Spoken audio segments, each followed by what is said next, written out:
5 taon after nag-pivot ang Pangulong Rodrigo Duterte sa bansang China, tumaas na naman ang tensyon, mga katutok, mga kabirada, between Manila and China dyan sa West Philippine Sea or South China Sea. Compounded dito po sa increasing competition ng Amerika at ng China.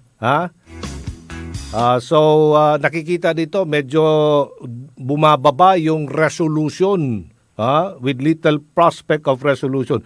What does it matter? Anong dapat? Ay, andyan na. Bye! Erwin Tulfo. Yes, sir. Go ahead. Oo. Ayan na nga. Ayan na nga. Matagal ang problema. Parang Aljo, yung West Philippine Sea niya. At kaya na nasa usapin na naman yung issue na yan dahil muntik to nagasalo, binangga ng Chinese Navy, ay Chinese Coast Guard, yung Philippine Coast Guard natin dyan sa may Scarborough Shoal. Na mula pa, ang pagkaalam talaga natin at nasa mga libro naman natin yan, sa atin yan. Pero sinasabi ngayon ng Chinese Foreign Ministry ay sa kanila rayon at mga karagatan na nakapaligid doon. So parang na tayong karapatan at all na pumunta dyan sa naturang lugar. Yun na nga ang pinangangambahan dito, Bay, no? Parang Erwin, yung armed conflict. Ano bang mangyayari dito? Hayaan na lang ba natin ang China na parang ang tingin ng China sa atin ay napakaliit na? Na parang itinataboy ang mga barkong na meron tayo dyan, talaga iginigit ng China na sa kanila yan. Walang karapatan ang Pilipinas dyan. Yan ang mahirap dito .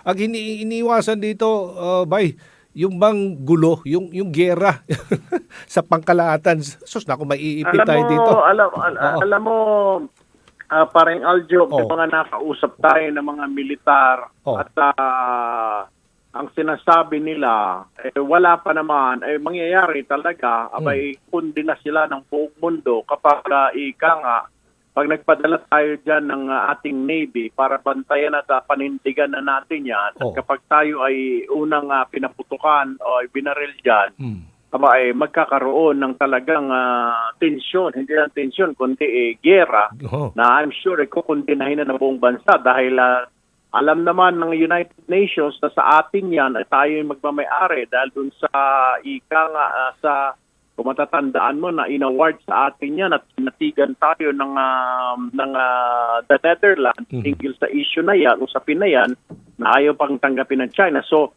sa United Nations, tayo ang may karapatan dyan sa lugar na yan. Kaya tayo magpapadala man ng ating mga sundalo o Navy dyan para to show force, hindi naman siguro nila pwedeng barilin niya at banatan niya. Subukan lang natin kasi parang Aljo, matatanda mo sa Taiwan, hindi ba yung Taiwan talagang bahagi ng China pero hindi nila mapasok-pasok ang Taiwan. Kaliit-liit ng Taiwan kung tutuusin. Tapos doon sa kabila naman pati ang Vietnam at ay may mga claims din pero hindi naman nila ipinapasabog. Sa tayo naman hindi naman tayo lulusog.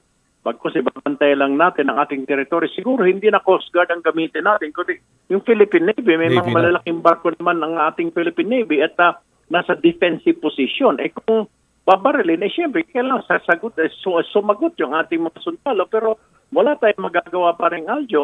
Kasi kung kapakita natin na hahayaan, ang tawag dito pambabastos na ng China sa Pilipinas at bantakin mo sabihin na sa kanila ng Scarborough. Isang araw sabihin nila sa kanila na yung Kalayaan ay group of islands at baka ang ilang taon pa baka nasa Puerto Princesa, Palawan na yung mga Chinese Coast Guard na yan. Parang Erwin, Bay, nasa linya ng ating komunikasyon, pwede natin tanungin to si Professor Romel Banlawi, International Studies Expert and Security Analyst. Professor Banlawi, magandang umaga.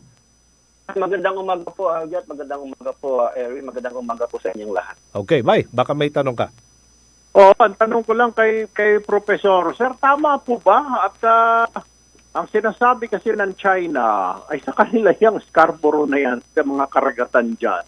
So, literally sinasabi na ng China, ng Chinese Ministry, Foreign Ministry, na sa kanila yan at wala tayong karapitan dyan. Kaya lumayas tayo despite the fact na kinatigan tayo ng UN, the Netherlands, yung na teritoryo natin yan. Anong kayang magandang gawin ho dito? Kasi kinakabahan ng gobyerno na baka tayo girahin, pumpahin pag nagpadala tayo ng sundalo. Pero tingin naman ng ilang mga sundalo natin na ay na magpakilala, Professor, tama lang on the defensive position para makita natin na hindi tayo natatakot, Professor. Well, challenge natin yung claim ng China na sa tingin ko ay unilateral claim dahil China ang nag-hit yan, isang unilateral claim yan. At sabi nga na nabanggit mo ay sinuportahan tayo ng International Arbitral Tribunal na bahagi yan ng ating karagatan na kung saan meron tayong sovereign rights pero kinikilala rin ng International Arbitral Tribunal. Maganda pa rin pagtuunan ng pansin dito yung yung substantive and effective code of conduct, no, between ASEAN and China. I-push pa rin ng Pilipinas yan. Kasi ang problema kasi paring Aljo, hindi nga nirerespeto ng China yung sinasabi ng arbitral tribunal na kinatig tayo dyan. Hindi nila nirerespeto yan. So, paano naman? Anong gagawin natin? So, maski na ilang milyong diplomatic protest, nakakakuha na yata tayo, 1,500,000 na diplomatic protest. Tinatawanan lang ng China. Kaya ang siguro, susunod na talaga dyan.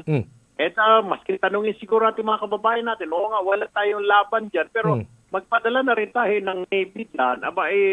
Trabaho na ng Navy, dalang Navy, armado, para kung sakasakali magkakutukan man, at least hindi naman tayo dehado, at hindi naman tayo magmumukhang mga kawawa at mga mga takot, paring Aljo. So, and then I don't think so. Marami na nga, sabi ng mga militar na kaibigan natin, kahapon pa nakausap ko, hindi naman mapaputok yan, Erwin, eh. Kung kasakali nandyan tayo, may presence tayo ng naval warship dyan. Hindi naman basta-basta magpaputok yan, eh. I mean, we have to stand our ground. Sabihin namin, teka muna, sa amin, Scarborough Shoal, hindi pa naman tayo tapos na mag-usap pa. Bakit naman papasukin nyo at aangkinin nyo yan?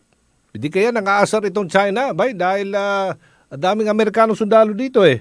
At parang pinapakita natin sa mga Sino na kakampi namin ng Amerika. Ganun naman talaga. Parang ganun.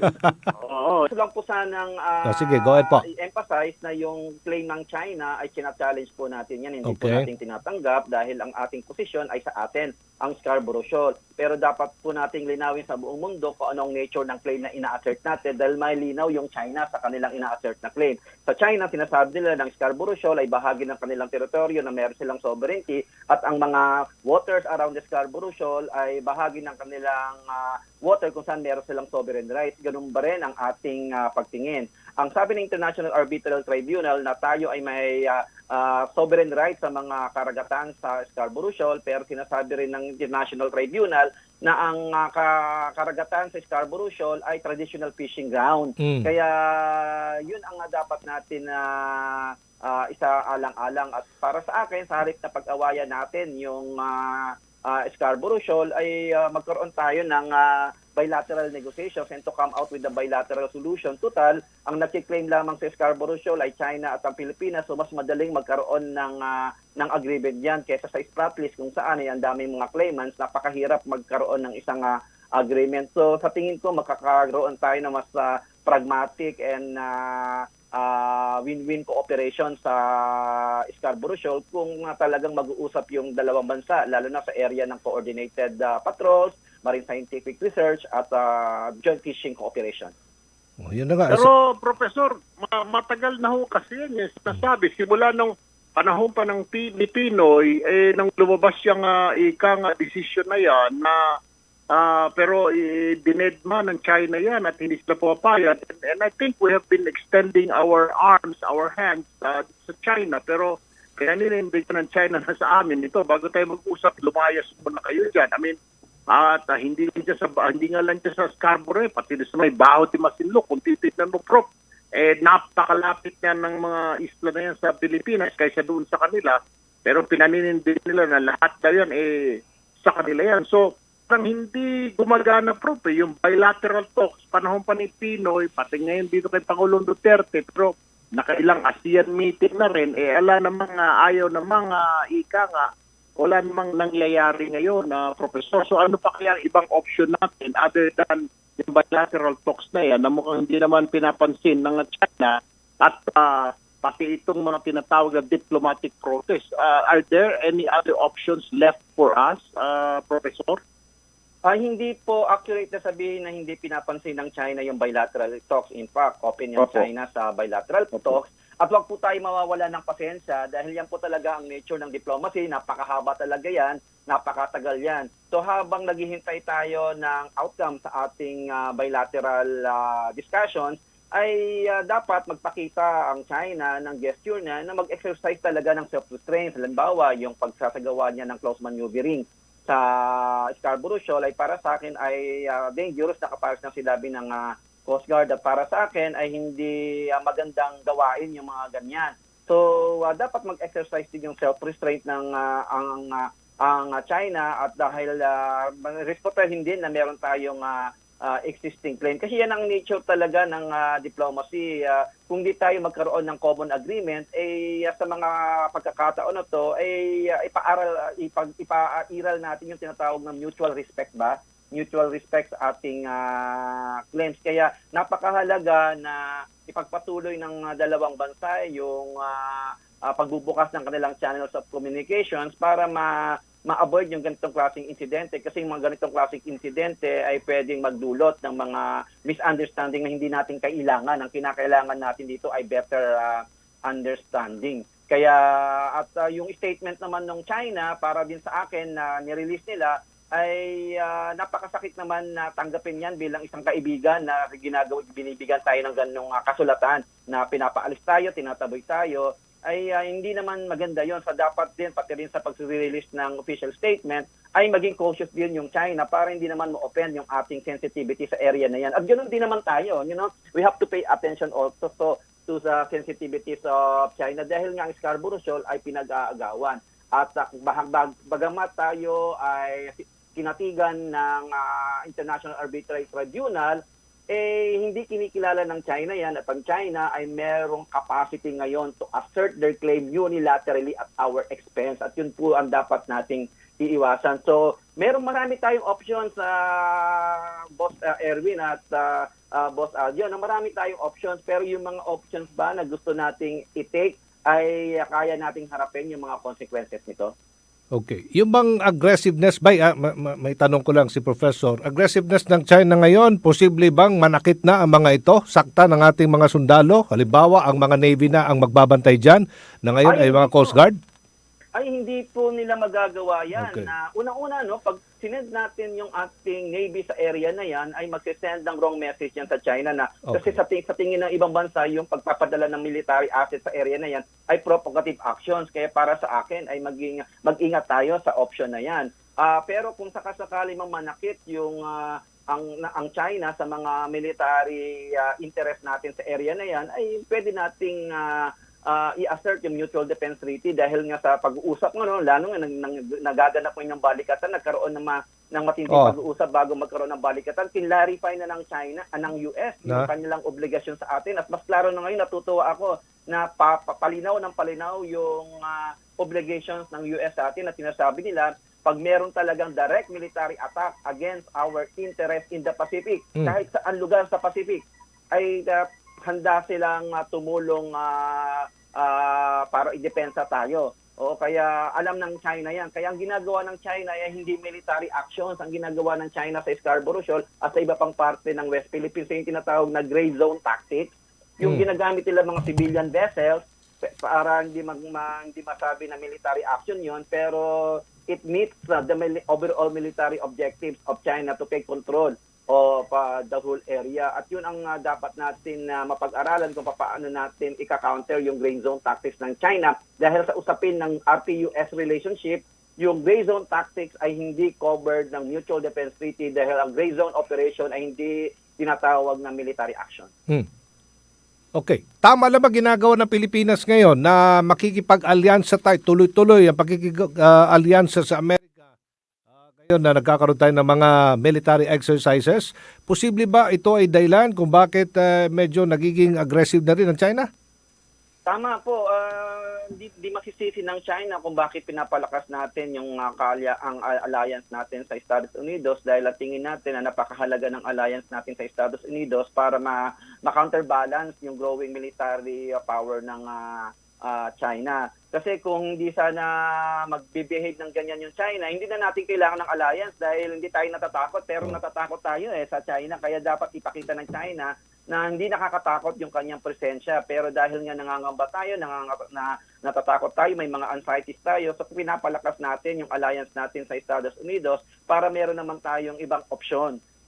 Parang ganito, no, kinikilala natin yung kalahagahan ng pakikipagkaibigan natin sa China, pero dapat magpakita rin yung China ng friendly activities sa area na yan para mawala yung mga pangamba natin, yung mga pag-aagam natin at yung mga takot natin. Dahil habang meron po tayong takot, ay patuloy nating yayakapin ang ating security alliance with the United States dahil nakikinabang tayo sa security alliance na yan in terms of training, in terms of military transfer of military technology at yung commitment to defend us kung sakaling magkaroon ng direct military attack against us. By Erwin, baka may tanong ka pa. Yun na, okay na ako, paring Aljo. At sakayod din naman ako kay Professor dahil hindi nga natin kaya. Ang punto ko lamang sana ay para maparating natin ang mensahe na hindi naman tayo natatakot at hindi naman natin sinasabi na gerahin natin dahil para natin pinukpok ang mga sarili natin ng bato sa ulo.